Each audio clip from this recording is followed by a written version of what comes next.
반갑습니다. 작은다육사랑입니다. 앞번에 개발선인장 판매를 한 2번 올렸더니 구매하시는 분들이 이것저것 문의를 상당히 많이 해서 그 중에서 몇 가지만 추려서 제가 오늘 설명을 한번 해드리려고 합니다. 자, 개발선인장을 키우면서 가장 많이 질문을 하시는 것 중에 하나가 분갈이를 하면 왜 죽느냐고 물어보시는 분들이 가장 많았던 것 같아요. 그 다음에 이제 물을 어떻게 주는지, 영양제를 어떤 것을 주는 게 좋은지, 뭐 이런 거를 이제 문의를 하시는 분들이 상당히 많았는데, 오늘은 이렇게 전체적으로 그런 부분을 설명을 한번 해드릴게요. 뭐 분갈이를 어떻게 하고, 또 뭐 흙을 어떻게 하고, 이런 거는 다른 유튜브에서 많이 설명을 해드렸기 때문에 그런 거는 일단 빼고, 분갈이를 했을 때 왜 개발선인장이 잘 죽는지 그런 부분에 대해서 한번 이제 구체적으로 이렇게 한번 설명을 한번 해드리도록 하겠습니다. 근데 이제 우리가 보통 개발선인장 하면 선인장이라고 인식을 많이 하는데 가장 큰 문제는 선인장이라고는 하지만은 일반 선인장과 개발선인장은 차이가 좀 있습니다. 일반 선인장은 말 그대로 사막이나 고산지대 아주 척박한 곳에서 사는 것이 주로 선인장이나 다육식물들이고, 이 개발 선인장은 브라질에서 사는데 물론 사막이나 이런 곳에서도 살지만 주로 보면 숲속에 아랫부분, 그러니까 약간 그늘진 곳에서 살아요. 습도 많고 그런 곳에서 살기 때문에 일반적인 이 선인장 개념으로 관리를 하면 죽을 수밖에 없어요. 그래서 그런 부분을 조금 이제 구체적으로 한번 설명을 해 드릴게요. 자, 우리가 개발 선인장을 주로 보면 꽃이 이쁘다 보니까 구매를 많이 하시는 분들이 상당히 많습니다. 그런데 이제 대체적으로 보면 뭐 이렇게 해라 저렇게 해라 말이 많은데 물론 가장 중요한 건 환경이에요. 어떤 환경에서 키우느냐에 따라서 이게 상당히 좌지우지가 많이 됩니다. 그래서 주로 보면 이제 꽃이 피었을 때는 분갈이를 하실 때 흙을 털지 말고 그냥 그대로 심었다가 나중에 꽃이 지고 나면 정식으로 이제 분갈이를 해라, 뭐 이런 식으로 이제 말씀을 많이 하는데, 일단 그런 부분은 기본적으로 다 아시는 부분이 많으니까 분갈이를 했을 때 이 아이들이 많이 죽는다고 하시는 이유 중에 하나가 뭐냐면 바로 세균이 간염, 즉 바이러스 간염 때문에 뿌리 쪽에서 간염이 되어서 타고 올라오기 때문에 죽는 거예요. 그런데 왜 이게 뿌리 쪽에 간염이 되느냐? 쉽게 말을 해서 분갈이를 할 때 흙을 털면 뿌리들이 손상이 많이 갑니다. 그런데 일반 간엽이나 뿌리가 이제 굵은 뿌리들이 많은 아이들은 흙을 이렇게 털어도 잔뿌리들이 조금씩 떨어져 나가도 큰 문제가 없어요.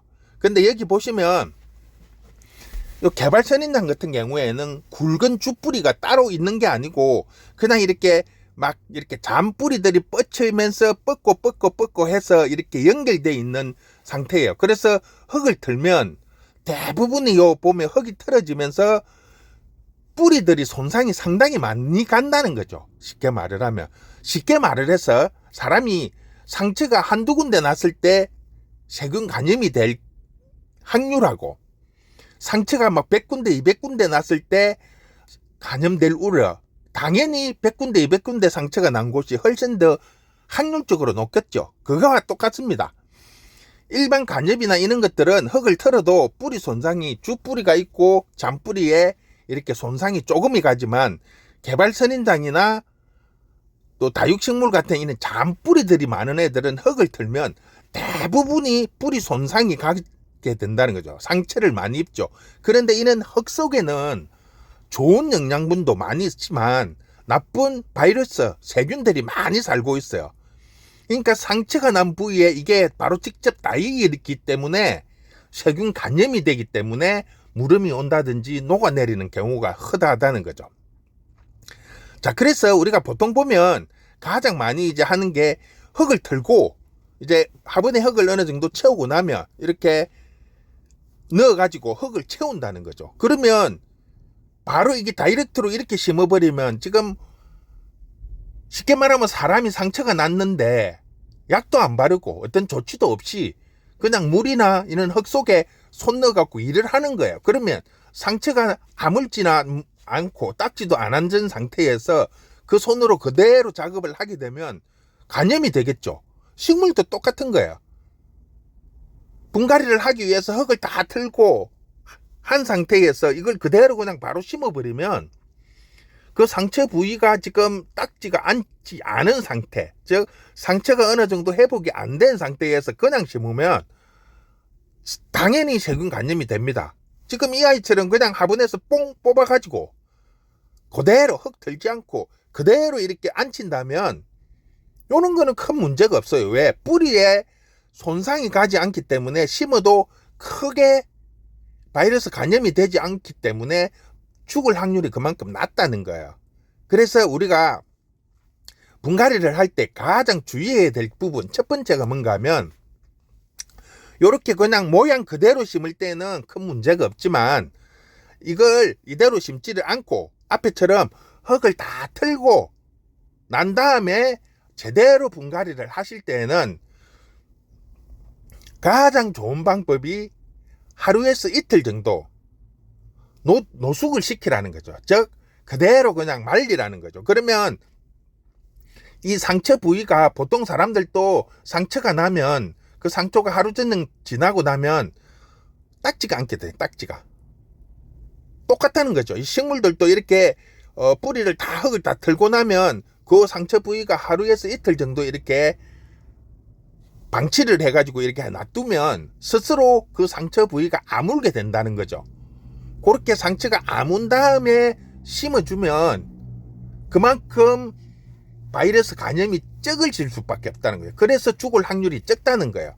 그게 이제 첫 번째 방법인 거예요. 가장 쉬운 방법이 바로 심지 말고 하루에서 이틀 정도, 단 여름 장마 때는 분갈이를 하시게 되면 3, 4일 정도 말리세요. 왜냐하면 공기 중에 습이 많기 때문에 이 상처가 빨리 아물지를 않아요. 그렇기 때문에 여름에는 한 3, 4일 정도, 봄, 가을, 겨울은 하루 이틀 정도 말리면 요 뜯어낸 뿌리의 상처 부분이 대충 아뭅니다. 그러고 난 다음에 심으시면 큰 문제가 없어요. 자, 그 다음에 이제 우리가 이걸 할 때 뭘 할 거냐면 여기 보시면 허연 가루들이 있죠. 이게 뭐냐면 흙에 쓰는 살균제, 살충제가 따로 있어요. 이게 약을 치는 게 아니고 흙 속에 뿌리는 살균제와 살충제가 있습니다. 이런 거를 구입을 하셔가지고 분갈이를 하실 때 흙을 채우고 그 이제 뿌리가 닿이는 면에 한 숟가락 정도 이렇게 살살살 뿌려주는 거예요. 쉽게 말을 하면 지금 이렇게 흙을 채우고 나면 이제 요 위에 뿌리가 앉혀질 거죠. 그러니까 앉히기 전에 요 위에 흙을 한 숟가락 정도 이렇게 싹싹싹 뿌려주면 돼요. 지금 딱 내가 어느 정도 높이에 맞춰갖고 지금 하면 되겠다 싶으면 이렇게 해가지고 이렇게 살살살 흔들어 가지고 위에 부분만 좀 섞일 수 있도록 이렇게 해서 이제 앉히는 거죠. 그러면 쉽게 말을 하면 이 살균제들이 흙 속에 들어가서 균을 활동을 못하게 잡아주는 거죠. 그러면 다시 심어놔도 흙 속에서 이 균들이 활동을 못하는 상태에서 뿌리들이 상처가 아물고 잔뿌리들이 새뿌리들이 이렇게 나오게 되는 거죠.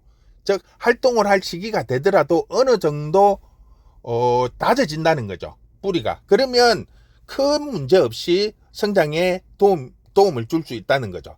쉽게 말을 하면 그런 형식으로 하시면 되고, 아니면 아예 처음에 흙을 배합을 하실 때 아예 이 토양 살균제와 살충제를 넣어서 혼합을 해서 사용을 하시면 돼요. 그러면 굳이 심으실 때 위에 뿌릴 필요 없이 아예 그냥 흙 자체에 혼합을 해서 같이 사용을 하면 더 편리하겠죠.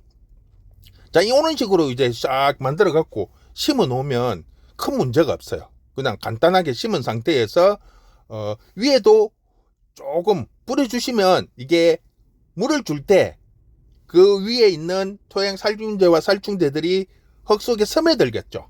그러면 조금 더 효과를 볼 수가 있어요. 그런 다음에 위에 이제 뭐 마사를 깔다든지 하산토를 깔다든지 자기 취향에 맞게 색깔토를 깔다든지 이런 식으로 해서 관리를 하시면 됩니다.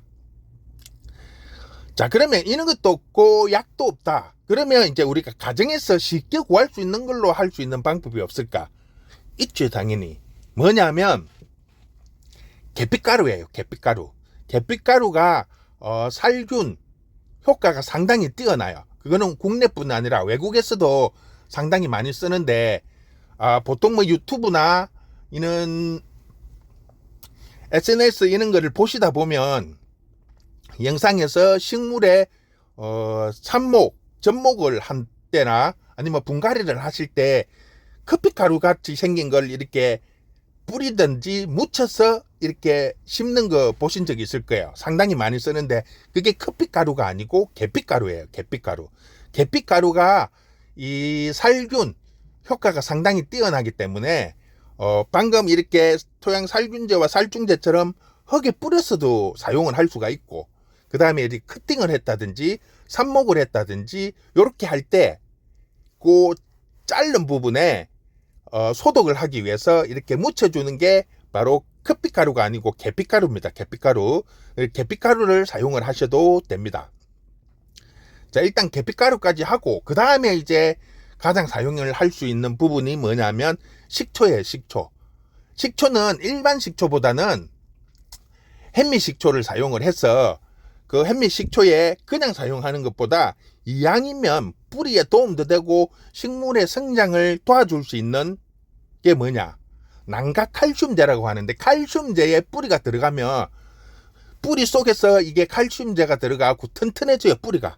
그럼 뿌리가 튼튼하다는 거는 식물의 몸통까지 튼튼해질 수 있다는 거죠. 쉽게 말을 하면. 그래서 살도 오르고 꽃도 예쁘게 피고 더 건강해진다는 거죠. 그래서 우리가 가장 쉽게 집에서 만들 수 있는 친환경 농약이라고 보시면 돼요. 영양제와 농약을 같이 사용할 수 있다는 거죠. 난각칼슘제, 즉 현미식초 1리터 정도에 달걀 껍질을 한 20개에서 30개 정도를 깨끗이 씻어 가지고 말린 다음에 그 현미식초에 넣어서 보관을 하면 한 20일 정도 지나면 달걀 껍질이 싹 녹아요.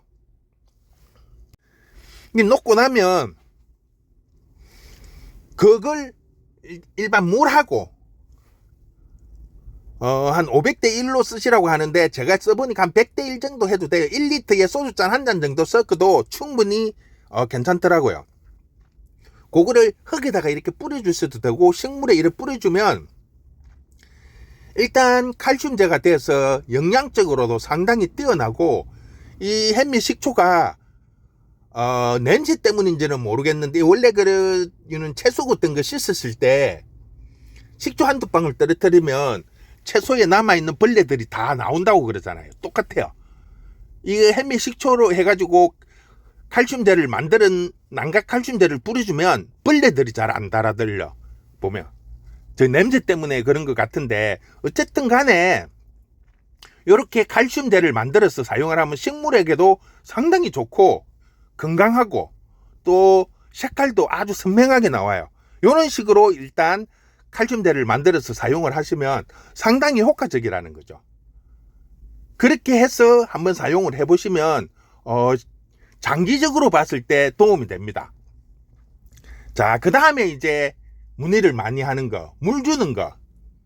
물 주는 걸 어떻게 물을 줘야 되는지에 대해서 문의를 많이 하시는데, 물 주는 거는 쉽게 말하면 앞에도 제가 잠깐 설명을 드렸지만, 이 아이가 선인장이기는 하지만 일반 선인장하고는 이게 사는 환경이 좀 틀려요.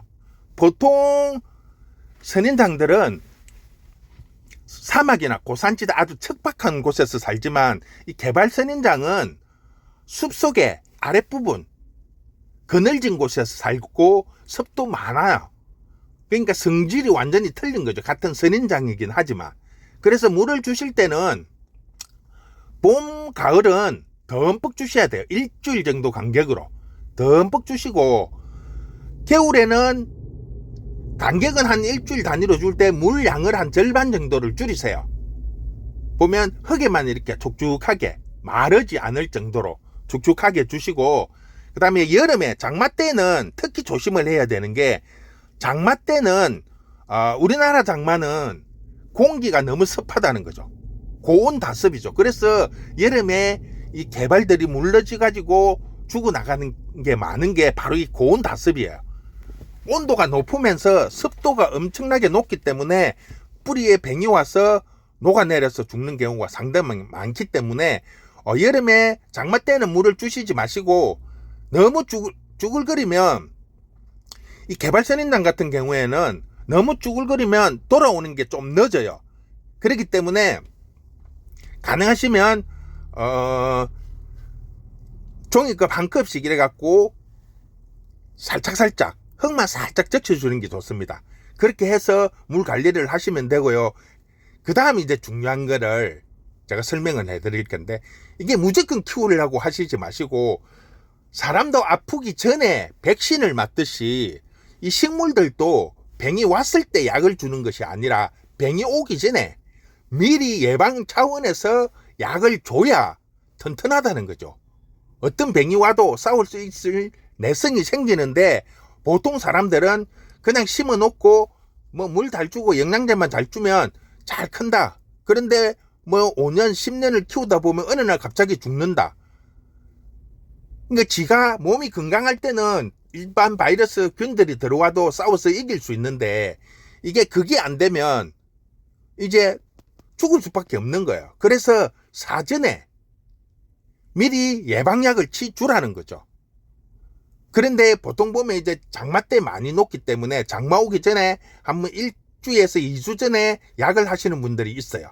그런데 사람도 백신을 맞으면 3개월 전에 맞잖아요. 왜? 그게 몸에 들어와서 내성이 생기고 적응을 할 수 있는 시간을 주기 위해서 3개월 전에 주는 주사를 맞습니다. 식물도 마찬가지예요. 똑같다는 거죠. 몸에 들어와서 이 아이가 어떤 병원체와 싸울 수 있는 내성을 기르기 위해서는 3개월 정도 시간이 필요하다는 겁니다. 그래서 약을 하실 때에는 병이 와서 약을 해가지고 살릴 수 있는 거는 이 30%밖에 안 돼요. 근데 병이 오기 전에 3개월 전부터 2주 간격으로 약을 치주시면 병을 안 하고 넘어갈 수 있는 게 90%라는 거죠. 그래서 미리 사전에 약을 해주는 게 이 식물들에게는 상당히 중요합니다. 그리고 예방약이 있고 또 병이 왔을 때 치는 약이 있습니다. 그거는 농약사에 가서 물어보시면 잘 설명을 해줄 겁니다. 그리고 약 하실 때 주의할 점이 또 한 가지 있는데, 같은 약을 2번까지는 괜찮는데 3번 연속해서 사용을 하시지 말라는 거. 왜? 약은 똑같은 약을 계속 쓰게 되면 이 균들이 내성이 생긴다는 거죠. 그렇기 때문에 내성이 생기면 첫 번째, 두 번째는 약효가 먹는데 3번째, 4번째를 쓰게 되면 약효가 안 먹어요. 내성이 생겨서. 그래서 같은 효능의 약이라도 다른 약을 써주라는 거죠. 그러면 첫 번째, 두 번째 왔을 때 이 균들이 이제 거기에 대한 내성을 생기기 위해서 적응을 싹 하려고 할 때 다른 약을 이렇게 써주면 내성을 할 수 있는 시간이 없다는 거죠. 그렇게 해서 같은 약을 2번 쓰고 또 다른 약을 또 2번 쓰고 이런 식으로 해서 연속적으로 2번 이상 사용하지 말라는 거. 뭐 그 정도만 하시면 이 뭐 개발뿐 아니라 어떤 식물도 키우는데 큰 무리가 없습니다. 자, 오늘은 개발 선인장을 키우는 데 있어서 가장 중요한 거, 분갈이 하실 때 바로 심지 말고 하루 이틀 말려서 상처 부위가 아문 다음에 심으라는 거. 그리고 바로 심을 경우에는 약을 살균제, 흙에 쓰는 살균제를 뿌린다든지 아니면 계피가루를 넣어서 사용을 하시고, 그 다음에 난각칼슘제, 말씀드렸듯이 달걀 껍질을 깨끗이 씻어 갖고 말린 다음에 해미색초에 한 20-30개 넣어 가지고 한 20일 정도 지나면 녹으면 그 물을 주시면 영양제와 이 살균 살충 효과도 아주 같이 할 수 있기 때문에 상당히 좋습니다. 자, 그렇게 해주시면 뭐 큰 문제 없어요. 미리 예방하고 사전에 예방하고 그 다음에 미리 영양분을 주셔가지고 건강하게 만들어 놓으면 어떠한 경우에도 충분히 잘 살 수 있습니다.